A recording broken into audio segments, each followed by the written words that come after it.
Well, here we are at noon Eastern Standard Time. Definitely not some other time at all. Uh, and I wanted to talk to you guys because you're awesome and we're awesome and very sexy and because it's definitely noon Eastern Standard Time. So I'm very happy to be here with you guys. Sorry about that. I was cooking. Uh, but no, I'm doubling down. It's definitely noon Eastern Standard Time. What's up, Scott Penny? How's it going? All right. So just so I'm not faffing around, let me tell you what's going on. What's up, Alexander Garrett? Okay, so I've been writing. Not as much over the last month, honestly. A lot of family stuff over the holidays, kind of slowed it down. I was stateside. That was interesting. Now I'm back in Portugal. It feels like things are clear. What's up, Nicholas Mason? What's up, Axel Westrom? Um, so yeah, all right, writing. I'm about, I don't know, probably like 10 chapters, 10, 12 chapters, I guess, probably into of actual done chapters of nine. Um, I'm writing that in alpha. Kind of depends on when I wake up, like where my mind goes. Things are great in general. Definitely. So like I was 302 pounds at my heaviest, and now I am 200 and I gained like 5, 6 pounds. So now I'm probably like 225. Sort of stable around 220. I feel like Mounjaro saved my life. Not a recommendation from a physician, just my own personal story. But that's really cool. Portugal's really, really dope. Kind of, I rode bikes today. Like it's relaxing. It's healthy. Kind of puts me in the right headspace to like create. It's interesting. I feel like everyone has their own like weirdness, right? Where if like you told someone else like, "Hey, this is the way I feel," they'd be like, "But you already did blah blah blah," and like it's not intellectual; it's more like emotional. It's like like a really really really hot girl feeling like she's always ugly. You're like, but can't you look in the mirror? But it doesn't change the fact that like that's that person's own journey, you know. So like with me, it's like. If I'm not writing, I'll be like, oh, how am I going to get this good? And then when I start writing, I'm like, man, I'm pretty good at this. So it's literally just requires me to start writing, and then the writing comes really good. Um, but I don't know, it's just this weird thing. It's like there was an episode of Scrubs where like this doctor is like, every day for the last like 15 years, I always think that I've lost my watch until I remember I always wear it on my right wrist. It's I don't know, it's kind of weird. Um, Apropos that, I was looking up again the definition between sentience and sapience, right? Where like sentience is basically like intellect. It's like no being able to reason, being able to think your way out of a paper bag, right? Like dogs are sentient. Squirrels can be sentient. Certain birds are definitely sentient, right? Whereas sapience is sort of more closely attuned to wisdom. Is sort of if you say it like loosely, right? And it's basically being able to sort of see beyond your own needs, being able to like make a judgment for, I think this is generally a better path than not. I would say maybe like sapience is a requirement to like have faith in people or things or concepts, right? Um, and I was looking at it and I got in this like amazing article where somebody was like, maybe the reason that we keep murdering each other and we're kind of mad at each other all the time is because we are newly sapient. Like we literally have not evolved enough to really, really, um, truly just be able to be like, hey, there's a lot more in common, like between us than there is like apart, which is kind of cool. I don't know. It's interesting. It's one of those things that like can kind of give hope, where it's like we live long enough and we keep pushing towards this. Then it's like just by um longevity of making it, it will make more sense for us to be like to work together, to be kind to each other, which I think is kind of a cool thing. It's like as long as we make it, we'll be fine. All right, so as you guys probably know, book nine is called Mayhem. And I'm basically just trying to shove as much mayhem in there as possible. Like it's kind of bursting at the seams as far as my outline, which is the first time I've actually ever done a full outline. I always did it before where it's like I kind of knew I wanted to go from point A to B, but like kind of just meander and do whatever. I'm trying to like be a little bit more like dedicated to I want to sort of, hit this thing and make sure I incorporate this and da da da. Definitely don't I definitely want to resolve a bunch of stuff for you guys before I make a bunch more heavy plot threads, which would be really, really fun. So yeah, all right. So and according to Chucky Trantham, this is the first love he's ever been able to catch. Mwah. Love you guys. Um, so yeah, all right. So anyway. I know I was hella late. I apologize. I was cooking for my family. Mm. If it's any consolation, it came out very good. So, are there any questions that people want to hear? Because I feel like you guys basically just came for the update to like see my ugly mug. I can ramble about various things that I find very, very interesting. I'm actually doing this thing where I kind of just like try to look up an interesting fact every Monday and Tuesday and every Thursday and Friday. No, Monday and Tuesday. Yeah, Monday and Tuesday and Thursday and Friday. And then I kind of just spend like between like 5 and 30 minutes going down a rabbit hole about and just basically trying to actually like formulaically try to improve myself on a day to day. I saw this like reel from Jay-Z where he basically was like, there's this many hours in a day, there's this many days, in a month, there's this many, months in a lifetime. And he's like, if nothing else, if you want to be a serious person, you should be able to look at the last year of your life and say, like, what did I do with this month? If you want to be like even super dope, like what did I do with this week? If you want to be like insanely on top of it, it's like, what did I do with these days? Um, and I don't know, I kind of like that idea, not in the way that you should feel bad about yourself if you're not doing whatever, because life be life and sometimes it's just hard to get out of bed. But I like the idea of just being actively engaged in your life. Um, it feels like even though I'm living the same 24 hours that I did 5 years ago, uh, I'm getting higher quality out of those hours, if that makes sense. And I found that to be very, very helpful, and just sort of like a really cool like part of my new journey. All right, so before I ramble anymore, let me give some shout outs. All right, so yeah, Nicholas Mason, Axel Westrom, what's going on? Michael Bowles, Jake Costa, Shiki, Matt Alex Bledig, Jared Morgan, Ryan Rose, James Eggleston, David Jansen, Gunnar Ingdahall, Victor Andrews, Weston Harvey, AJ Peters, Alexander Walker Stevens. Got a three-name thing going on. I've got four names. Does anybody know? That's kind of weird. Axel Western says Portugal seems like it's treating you well. I am. It's treating me really, really well. He's gonna watch later because he has twins. Please, please, best of Ed. Have a good January, dude. Hunter Well, Brendan Rafferty, Alexander. I can't wait for you guys to read the new books. John Wheeler, Sean Weeks. What's going on? So yeah, like I said, I'm happy to keep rambling. I'm sorry that I'm late. Time zone thing is not complicated, but I find that it bites me in the butt a lot. The other thing that bites me in the butt has actually been a whole thing. I believe that we're addicted to cell phones. I mean, there's plenty of articles saying, like, where they talk about the dopamine hit that you get and all that other kind of stuff. And I found that, like, even though I'm much less addicted, right, than like, teenagers and stuff like that are TikToking all the time.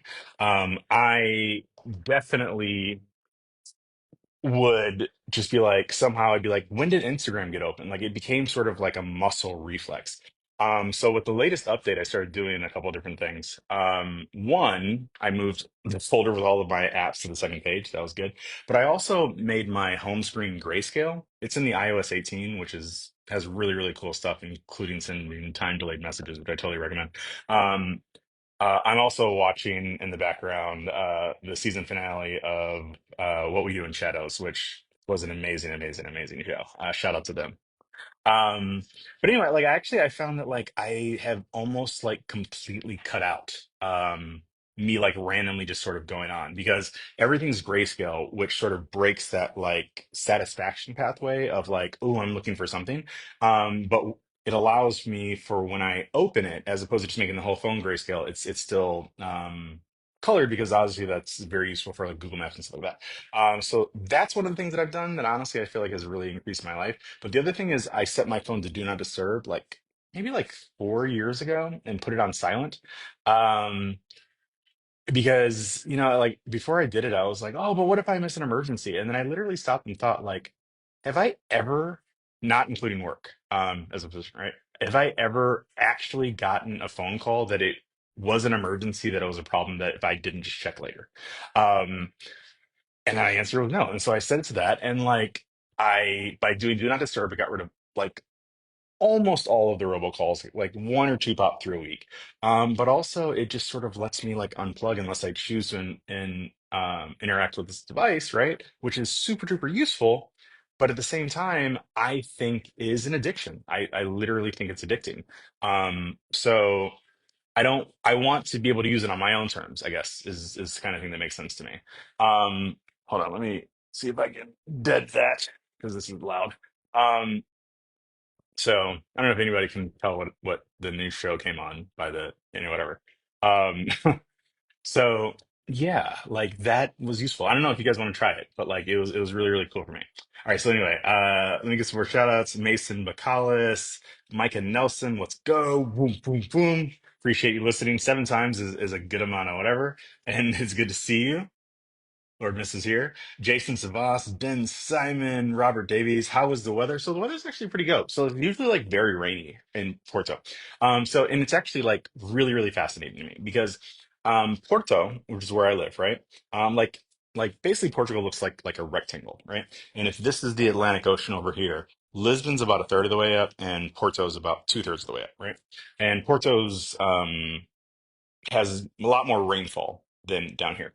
Um, but what's interesting is that Porto is on the same latitude basically as Boston over here, but it's way, way warmer. It really usually doesn't get colder than 40 all year. And kind of doesn't really get hotter than like 85.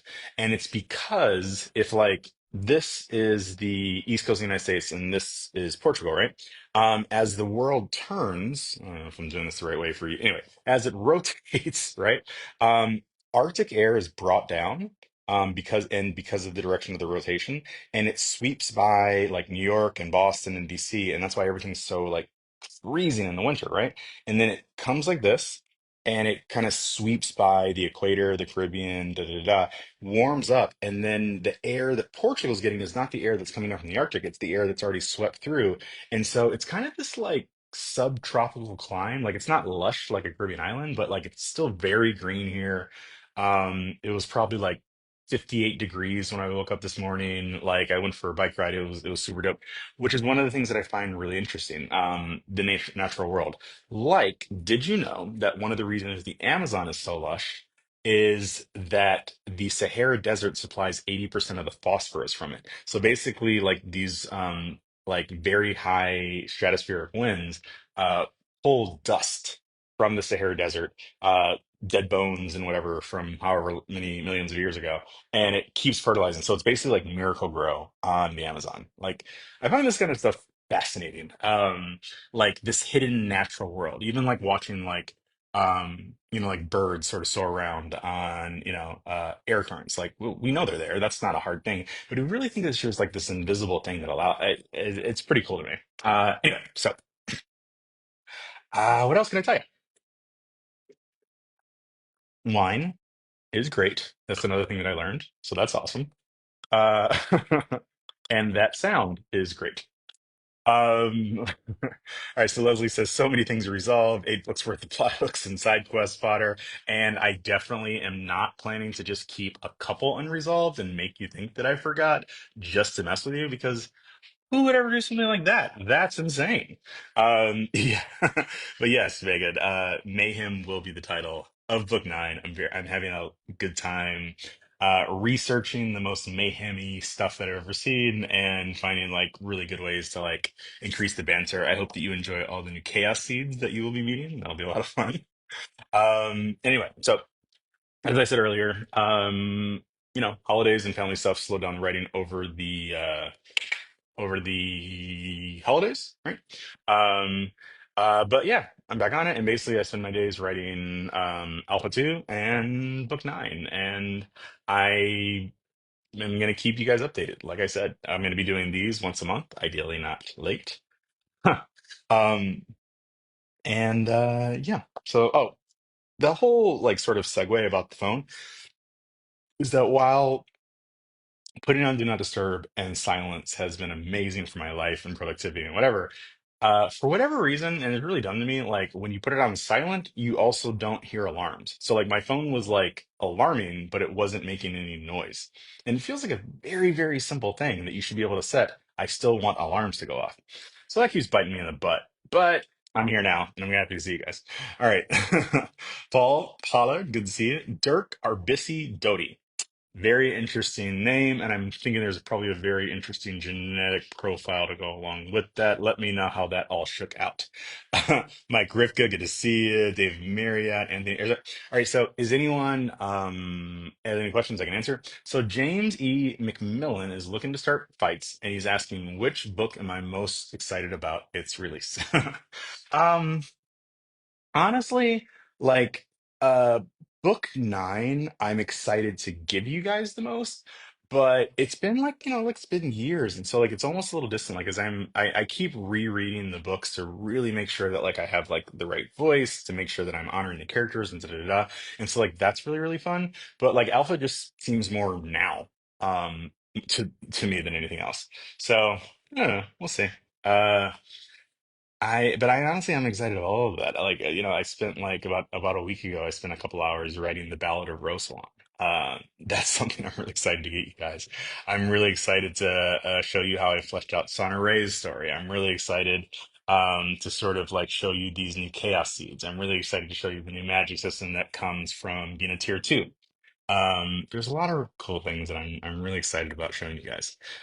So I hope you enjoy them when you get them. All right, so Angela Centrella, nice to have a lady up in here. It's kind of Brody. Appreciate you coming. Johan Pietro and Joshua Ferrer, Mike DeLauro. How goes it? It goes awesome. Honestly, having less face in my face is not just an aesthetic choice. Honestly, every breath is a little bit easier. It's literally easier to breathe. Tying my shoes is no longer me trying to rush against the clock, hoping I don't run out of breath because I did. Um, just sort of moving through the world is a lot easier. I'm very, very thankful to have found that medication, and even more so that like my mom, I got her on it, and she's down 40 pounds. Um, and I don't know, like I think that there's a big chemical problem with the food in the United States. And it's underlined by the fact that I found out that cigarette companies bought the majority of the food market share in the mid 80s. You can easily look that up yourself. It's not made up. And so I think there's a chemical problem as far as like how food is made in the United States. And I'm kind of happy that I have a chemical solution because I tried to lose weight forever and I just couldn't get the monkey up my back. And this feels dope. So I feel really good. Thanks for asking. Shiki, hey back. So Nate Huff says a leadership book like John Maxwell's have a lot of good time management stuff. So it's really funny, I think, right? Because like I actually come across these like motivational books and time management books and whatever else books. And it's like, do I want to take the time to find out how to better manage my time? Like, if it's worthwhile, I could see it paid off. But then the other side is like, yeah, I'm pretty good already. I'm an American, not an American. So I don't know. Maybe I'll do that at some point. Brian Downey, it's good to see you. Damian Mann, blast from the past, one of the originals. Good to see you. So William Green says addicted to cell phones is an understatement. I mean, real talk. I honestly think that the number one relationship with probably almost every teenager in America is TikTok and their phone, which is a problem. I think it's a problem. I think that while human beings are messy, we're still the best game in town. It's like that line in Ready Player One. It's like, yeah, like real life sucks, but it's the only place you can get a really good sandwich. Um, I think that we are the problem, and I think we are absolutely the solution. And when we opt out of each other, I just don't really see a positive outcome in the long term. Maybe I'm behind the times. I don't know. Patton Oswalt was talking about that. I don't know if you guys know Patton Oswalt. Funny guy. Struggled a long time with depression and stuff like that. But basically, he was talking about Joe Rogan. Joe Rogan had said something Joe Rogan recently. And he was like, guys, I just want to be really clear. Joe is my friend. I've known him a long time. I really like the guy. Um, and he's like, but they gave him $100 million. And if I had $100 million, I'd be pooping on stage right now. But that wasn't really his point. I just thought that was a funny segue. His point was that um, with how rapidly everything's changing, all you really have to do is wait to become a bigot to a certain extent.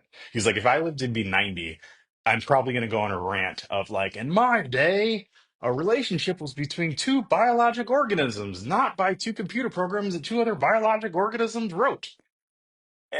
And people are gonna be like, "Boo, you bigot!" Um, I mean, even me being like, "You shouldn't have the primary relationship in your life shouldn't be to your cell phone." Would probably have like some younger people being triggered, and I hate using that word because it makes me sound like the people that I don't really want to hang with, and yet a lot of the young people just like they're triggered by everything. So. I think we need to bring dodgeball back, basically. There's something about camaraderie and violence that seems like it's part of the plan, maybe. I don't know. We'll see. Either way, uh, I'm happy to be here with you guys. Um, Angela said, hello, hey there, everyone. And I want to point out that Angela's the only one that said hi to everybody. You men need to tighten it up. Appreciate you, Angela. Oh, Mark Hartle said, hello, Miss Village. That's basically the same thing.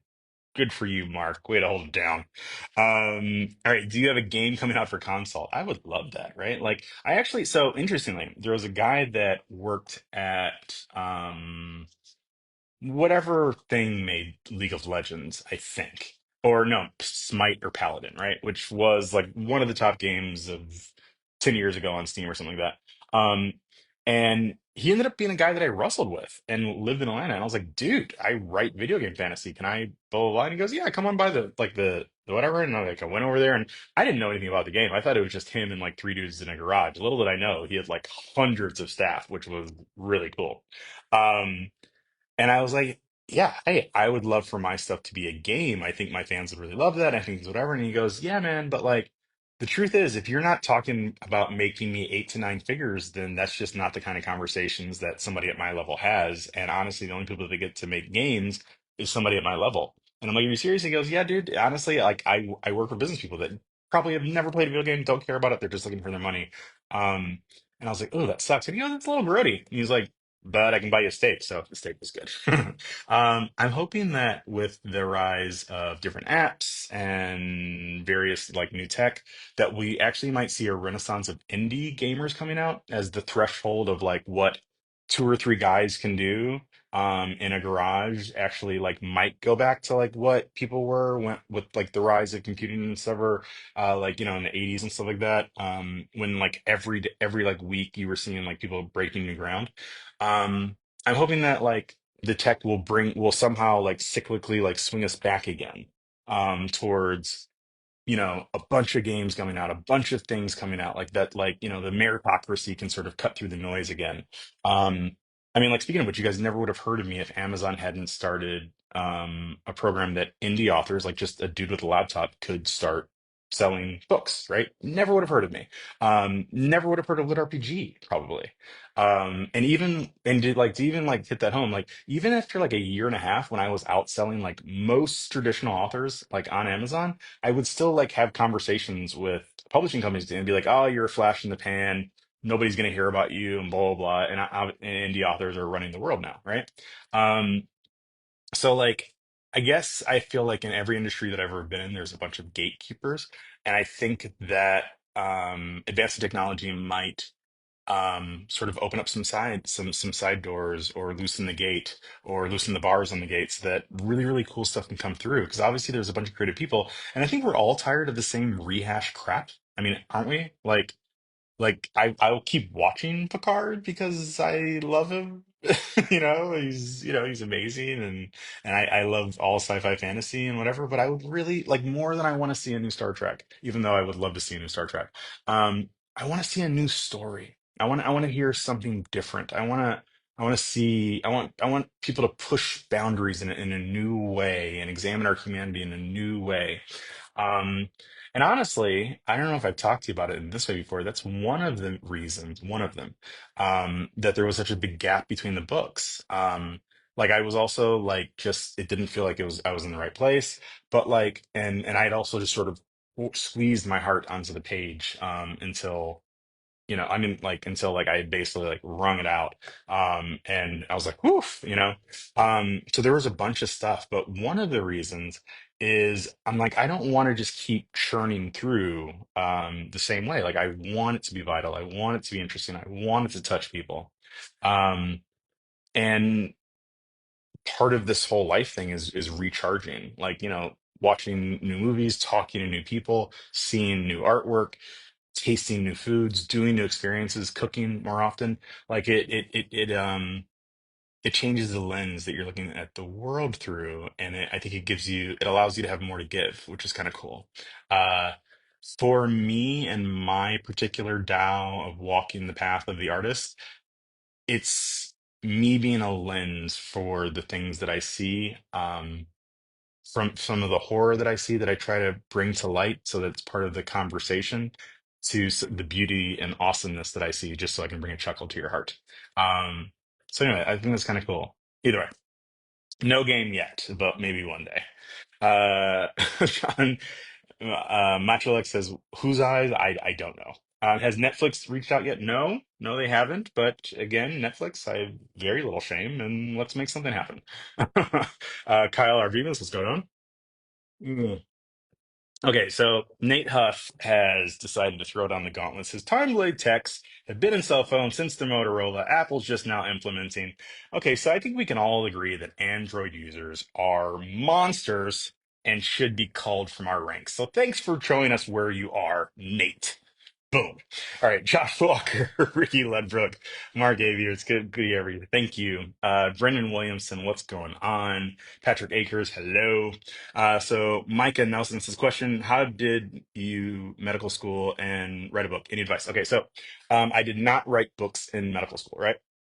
My path was, I went to college and they kicked me out of college. And then I went to college and then they kicked me out of college. And then I dug ditches for a year and went back to college again and decided, wow, I should probably not let that happen again. So then I was like, I need to figure out something that I want to do in my life. Interned and did whatever and walked the earth and talked to a bunch of people. Met this amazing physician. My parents actually like set it up so that I could, because they had come across him, this wonderful black woman named Michelle Albert, who worked at Harvard, who set me up to work with this wonderful doctor named Michael Landsberg, who was very interesting in that he was a cardiologist, a heart doctor, but he specialized in taking care of patients that were born with heart deficiencies but had now lived to adulthood. Because classically, when you were born with a heart deficiency, you just died. But with advancements in medical science, like these people were living, and they needed someone that understood both their cardiologic stuff and specialized in taking care of this small population that was now probably a lot larger 20 years later. And as I was with him, like, yeah, I learned some stuff about medicine, but I really just saw a guy who was happy to help people, was living a pretty good life, and I was like, this is something I can mess with.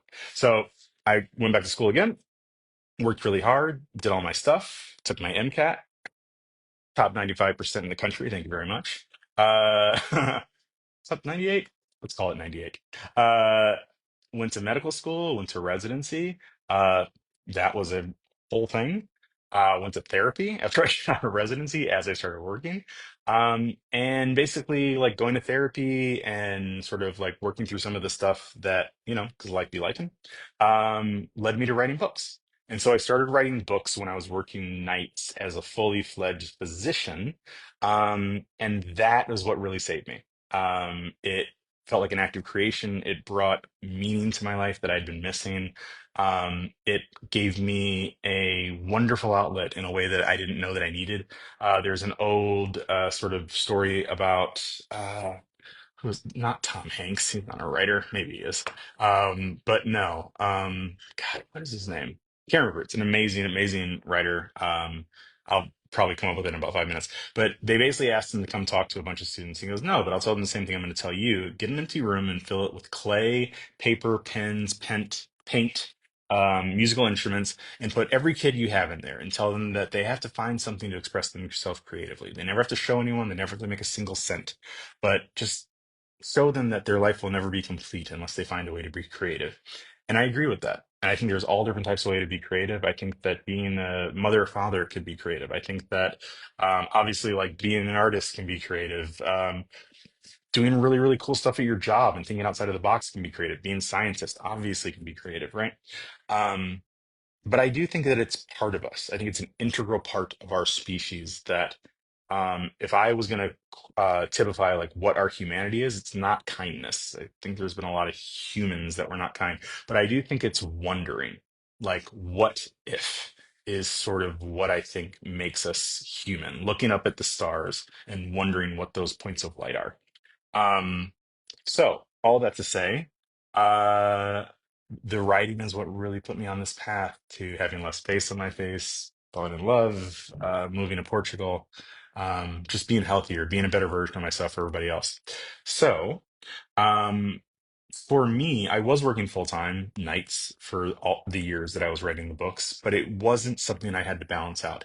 The writing let me do the work. But I also was not working the hours of medical school or residency. I was just trying to survive those. Now, I know a really cool series of books. Rise of the Archmagus, I think is really, really good. And he's a medical student, possibly a resident now. And so it's entirely possible. Many things are possible. I don't think I could have done it because that sucked, that training. I was amazing at it. Well, I wasn't amazing at the training. I was an amazing physician and I learned amazing stuff and became his lifesaver. But I don't know. Don't push it. I think that I think that writing is an act of creativity more than it will ever be an act of formulaicness. And so the less you worry and stress, the better off you are as far as being a creative. That is my belief, the faith that I have in the universe. That's sort of how it goes. So I hope that was helpful and good luck. And if you have a story and you don't give it up, dope. This is really fun. You guys are giving me some good stuff. So Joshua McKinley, what's going on? Kyle Arbemus says, just discovered you in the land. What a newbie. Welcome, dude. I'm really happy you're here. Thanks for sharing the time. Do you have any updates? Okay, yeah. So I don't know if you've already heard it, but like, yeah, I'm working on nine. I'm working on Alpha 2. I'm gonna give you guys updates at least once a month. I'm gonna try not to be late for them, like I was today. Um, agua, por favor, agua. Um, yeah, when I say agua, it's just water just falls. It's amazing. Uh, but yeah, so I'm gonna let you know. I'm hopefully have a release out in the next 2, 3 months. It depends on if I get my shit together, honestly. But I'm writing and I'm having a good time and I'm having a really fun time. So when you get it, I hope you love it. Gary Andrews, what's going on? Felicia Ann, nice to have you here. Mike Hodges, good to see you, buddy. Mason McCullough's book nine. I think I just answered that. Excuse me. James Booth, what's going on? Alexander Walker Stevens says, love you, buddy. Keep it up, man. Pirate Tapa and The Wandering Inn. I have actually not heard of Pirate Tapa, but I know The Wandering Inn is one of the OGs as well. Thank you. Thank y'all. Um, hmm. They've been keeping me on full. I really appreciate you guys sticking with me on this path. And it's been a long journey. It's been 10 years. 10 years. I published my first book November 2015. It is 2025. That is a wild thing.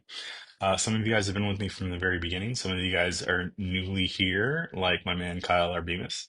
And I appreciate all of you. You know, I never expected to connect with really kind, good people. Like we've done amazing stuff. The Miss Village in real life, we've raised $500,000 for various charities on the last count, and that count was like 6 months ago. Um, we have funded in vitro, which has successfully led to children being born.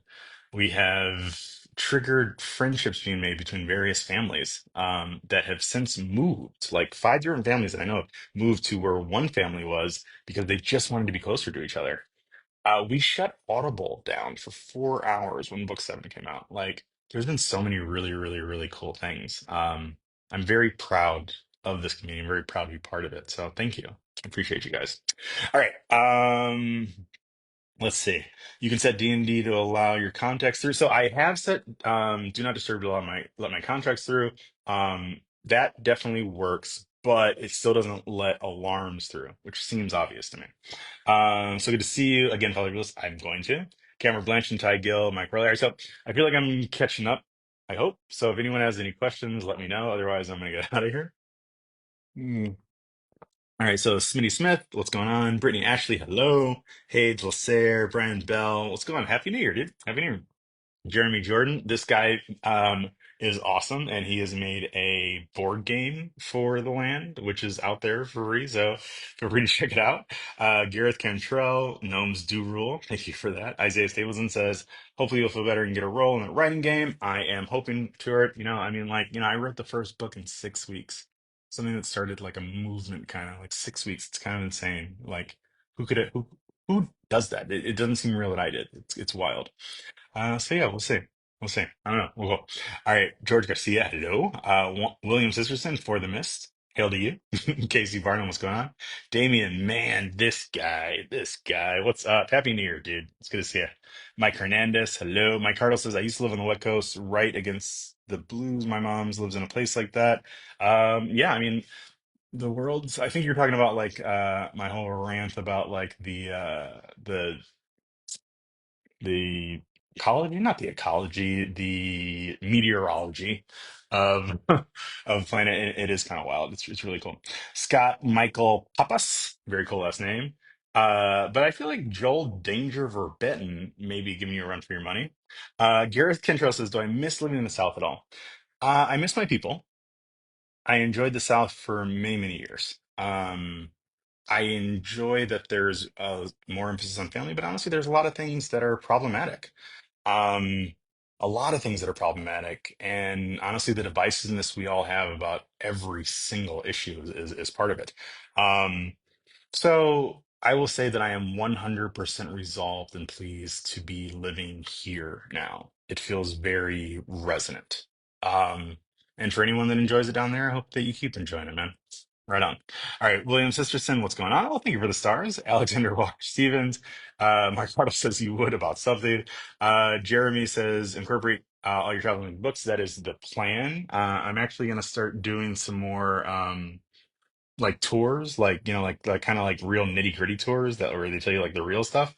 Because there's just really, really amazing stuff that happens as far as like being educated about the history of places.